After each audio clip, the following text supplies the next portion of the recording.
When we think about history, we tend to think about a human story, right? It's all about kings and queens, generals, big revolutions.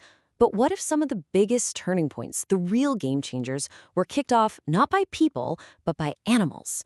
Today, we are going to look at history's hidden co-stars, these creatures whose actions, both big and small, literally changed everything. Okay, let's just dive right in with one of the most wild claims you will ever read. And it's from Winston Churchill, of all people. 250,000 deaths from a single monkey bite. I mean, it sounds absolutely impossible, doesn't it? But believe it or not, that bite is the key to a story that would reshape an entire nation and even play a part in the fate of the British royal family. So our first story doesn't start on some grand battlefield or in a king's court. Nope. It starts in a quiet royal garden. And it's gonna unravel this unbelievable chain of events that, incredibly, proves Churchill was right. What you're seeing here is a perfect, and I mean perfectly tragic example of the butterfly effect. Just look at these 4 steps. It shows how one tiny, completely random event could spiral out of control into a national catastrophe and a very personal exile. Let's break down how this happened. It all begins right here, October 2nd, 1920, in the palace gardens just outside Athens. The king of Greece, Alexander, is out for a walk with his German shepherd, Fritz. Suddenly, the dog gets into a scrap with a pet Barbary macaw. The king, does what any dog owner would do. He steps in to separate them. But the macaw's mate is furious, and it sinks its teeth right into his leg. It seems like such a minor thing. But the consequences, they were anything but minor. The bite got infected. Just 3 weeks later, King Alexander was dead from sepsis, and his death plunged Greece into a massive political crisis. In the chaos, the people actually voted to bring back his exiled father, Constantine I. Now, here's the problem. Constantine was seen as pro-German, and the Allies, Britain and France, deeply distrusted him. So they immediately pulled their support for Greece in its ongoing war against Turkish forces. The Greek army, now totally isolated, was crushed. It was an event so devastating, it's still known in Greece today as the catastrophe. And you can just feel the sheer desperation in these words from Prince Andrew. He was one of the Greek generals and the dead king's uncle.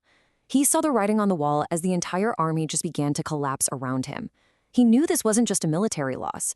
It was, as he put it, a complete nightmare. And that nightmare had a very personal ending. A military coup forced King Constantine to give up his throne yet again. Prince Andrew was arrested, put on trial, and banished from Greece for life. He barely escaped on a British warship. And with him was his infant son, a little boy named Philippos, who was famously carried onto the ship in a makeshift bed made out of an orange crate. That baby would grow up to be Prince Philip, the Duke of Edinburgh.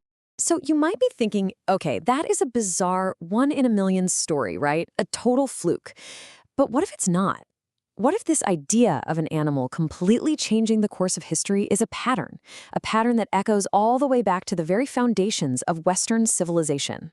So let's do that. Let's travel way back in time, more than 2,000 years, to a story that became an actual foundational legend for one of the world's greatest empires. Picture this. It's the early 4th century BC, Rome. A tribe of Gallic warriors is silently scaling the walls of the Capitoline Hill. This is the religious and political heart of the entire city. They're moving under the cover of total darkness, banking everything on a surprise attack. And here is where it gets amazing. The human guards? Fast asleep. The guard dogs, man's best friend? Not a peep.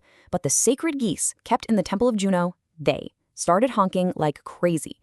The noise woke up the Roman soldiers who just managed to fight off the attack. And just like that, Rome was saved. Not by its soldiers, not by its dogs, but by its holy geese.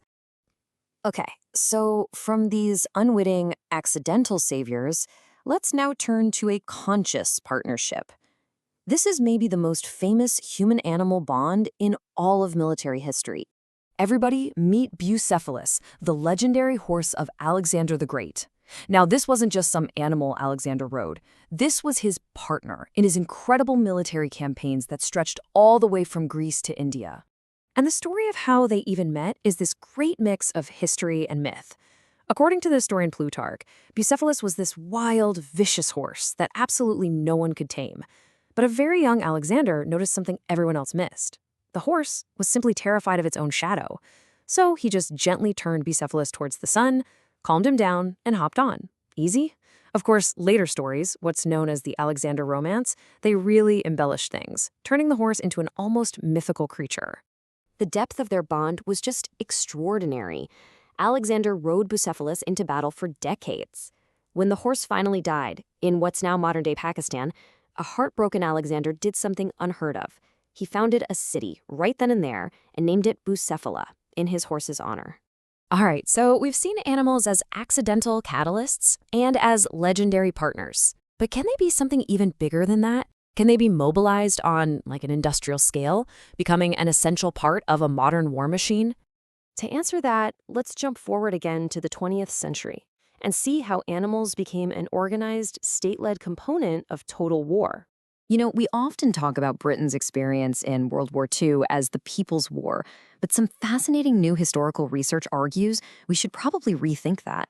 The idea is that we should see it as a human-animal effort, a collective endeavor where the state systematically enrolled millions of animals into the war effort for everything from making food to actual frontline duties. And this effort was incredibly varied. On the home front, pigs were basically seen as war winners because they were so good at turning kitchen scraps into pork. Flying over occupied Europe, you had military pigeons carrying vital secret messages. And then in the jungles of Burma or the mountains of Italy, mules were absolutely essential for carrying supplies where no vehicle could ever go. And the scale of this was just immense. The British military enrolled approximately 200,000 pigeons during the war. This wasn't some cute little novelty act. It was a critical part of their entire communications and intelligence network. 200,000. So after looking at monkeys and geese and horses and entire armies of working animals, what does this all really tell us? How should we think about our own past? Well, I think the takeaway here is pretty clear. Animals have never been just background scenery in human history. As we've seen, they have been everything from unwitting catalysts to national saviors, to legendary partners, and even silent systemic cogs in the giant machine of modern warfare. And the ripples from these events, they echo through generations. This is Prince Philip, the baby from the orange crate, speaking much later in life. He never really felt any nostalgia for Greece, the country where he was born. And his feelings, they are the final human link in a chain of events that began almost impossibly with a monkey's bite. All of these stories really challenge us to look at history through a completely different lens. They suggest that to truly understand our own story, we have to start looking for the non-human actors who have always been on stage right there with us. Which leaves us with one final question to think about. When we look at the past, how often are we forgetting to look for the animal in the room?